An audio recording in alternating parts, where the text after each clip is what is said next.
A lot of conversations these days about the 4% rule.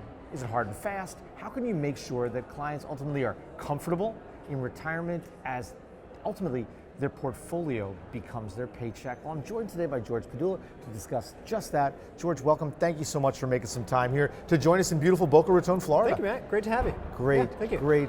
So as we talk about, first of all, let's talk a little bit about that 4% rule. You know, I think sometimes advisors find themselves leaning a little too heavily, thinking it's gospel, but often it's not as hard and fast as some people would think, correct? It isn't. You mentioned, I think of it as people think that the 4% rule is this immutable law of physics. Right. It isn't, right? It's not like the third rule of thermodynamics. It really is about, is it a good starting point? But also thinking about what is the client looking for, what are the ultimate goals for the client needing to be, and is it 4% net or is it 4% gross? Really thinking about what's the totality of the portfolio there, and using the 4% rule as a starting point and as a heuristic rule of thumb is a great way to keep the story easy to understand and keep the client engaged about what their goals are, what they can be thinking about. But it's also about how to get that client thinking about, how do I get that paycheck in retirement? So we think about when we're working, you get a paycheck from an employer all the time. Mm-hmm. When we retire, our paycheck comes from our portfolio. It's our job as advisors and clients working together to make sure that our portfolio doesn't go bankrupt. We want to get that sustainability. And if 4% is a good place to start, let's start there and let's build upon it. So what's fascinating to me as we think about all of this is you're looking for consistency from a portfolio and from a market that's not always consistent. What are some of the guardrails that you can put on these things to create consistency in an inconsistent world? Oh, absolutely. I think one of the things that people always worry about is volatility, but volatility is actually beneficial for you in that you can, thinking about rebalancing, thinking about drawing from different parts of the portfolio at different times. So volatility is not necessarily, or that inconsistency is not a bug, but it certainly is a feature and certainly can be beneficial for you. And I think about having a flexible approach. If you're too rigid, it's going to break down. You have to have some flexibility. You have to have integrity into your structure. But if you build that flexibility into it, and so when I think about flexibility, I think about dividend growth. Think about municipal bond income. I think about how you can pull capital gains from the portfolio tax efficiently. Less about what am I getting on the high end, but what am I keeping, and then how is that sustaining my lifestyle going forward? So it is about flexibility. The guardrails we build in are creating structure to begin with, and then allowing flexibility to go forward. I mentioned at the beginning, having that portfolio paycheck.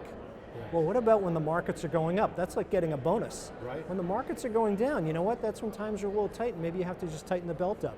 Maybe when markets are, in certain parts of the portfolio are there and doing well, maybe we take a little bit and we put some in cash. So it's all those different buckets working together.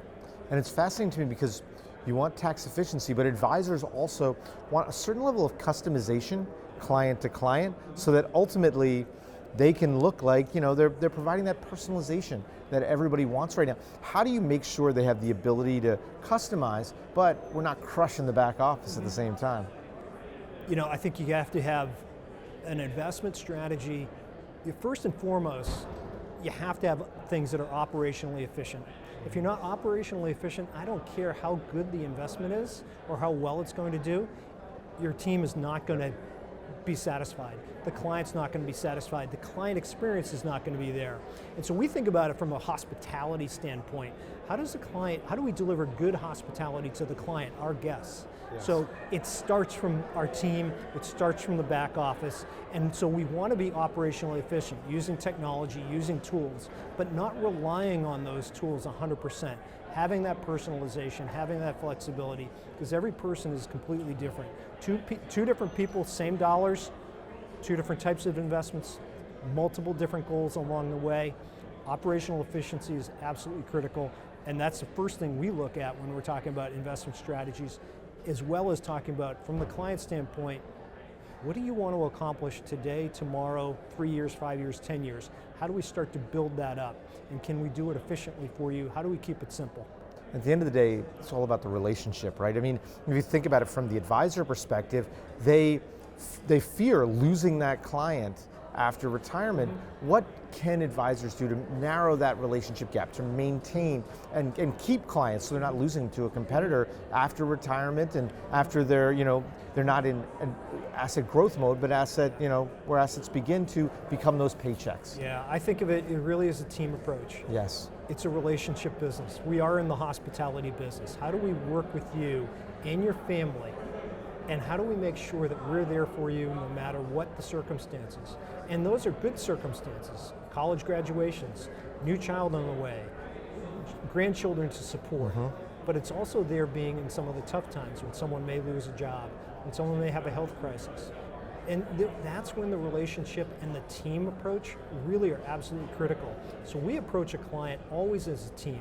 It's not just one advisor. It's the totality of who we have working for them. What are the multiple points of contact? Everyone trusting each other, everyone committing to that client, everyone supporting that client, and really thinking about our client as a guest. And it starts with the back office, making sure we have really good, high quality teammates, making sure we're holding each other accountable, making sure we're committed to that service level and that hospitality all the time for our clients. That's how we're the stickiness of our assets, and that's how we really approach our business, and we've grown our business really, really well over the years. We hope to continue to do that. I love that. Be accountable, be consistent, and most importantly, see yourself as in that hospitality business. Yeah. Thank you so much. Amazing insights there, George. Thank you so much. Appreciate it. Yeah, Great job. Thank you. For Wealth Management, I'm Matt Ackerman.